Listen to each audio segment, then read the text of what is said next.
Welcome back, Guardians. This is Iron Bill, and this is another edition of Why Would You Watch an Old Man Play Video Games? So here we are on Widow's Court. It is Mayhem, and I'm running a Monte Carlo, and I don't even know what my secondary is. Looks like it's a sidearm, probably the Drang. It's what I had on later on in the evening. And if you don't know what Mayhem is, it's of course where your abilities and supers regenerate super fast. So basically the fight usually degenerates into a spam fest of supers like we do here. We just trade deaths. And that's usually the way it goes. But if you really want to mess with people, do the unexpected. Use your gun. So I picked out a spot here where I was relatively defended from easy super usage. And there were these two guys, warlocks, that kept trying to float above the others. And what they were doing is they were taking advantage of increased grenade regeneration. And the top tree, Dawnblade, allows you to float in the air for a long time if you consume a grenade. And so they're practicing their in-air snipes. It's not a dumb thing to do because your stats aren't hurt by Mayhem at all, so you might as well play around. And I get popped there by a sniper. I think the Widow's guy finally did get me. So I used Monte Carlo and just thought I'd have fun. Now, one of the things you notice if you watch my play is that I don't put the pipper where it belongs. And I don't know what I'm thinking of when I play. That time I was pretty much on. But you should see yellow numbers and all you see are white. And that means that's definitely something I need to work on. I have really let my aim degrade. And it was nothing ever great in the first place, but wow. And see, there he is again. All right. So this is pretty much the way the match goes. Just messing. You know, I hadn't used Monte Carlo a lot in PvP. I've been relying on other 600s, such as Suros, and I really like the Galliard right now, and the Duty Bound. Those are probably some of my favorites, although Ether Doctor is not bad if you want a good arc one. And it's worth digging through your catalog of acquired guns. What was that guy thinking? He was going to shotgun me before I blade barraged him? Whatever. You just don't chase anybody in this mode because they'll just flip on you like that and pop you.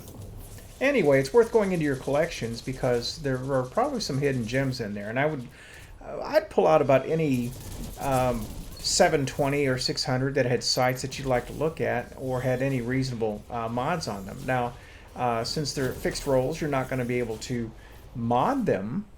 But that doesn't matter. Duty Bound, you can't mod it, and it's actually a very, very solid offering. It is competitive, at least in 6v6. Now, I probably wouldn't take it into trials or anything like that, but this is 6v6, or at least it's supposed to be. So, anyway, I don't even know what the score goes to in Mayhem. I'm assuming 100, because we finished this up here directly.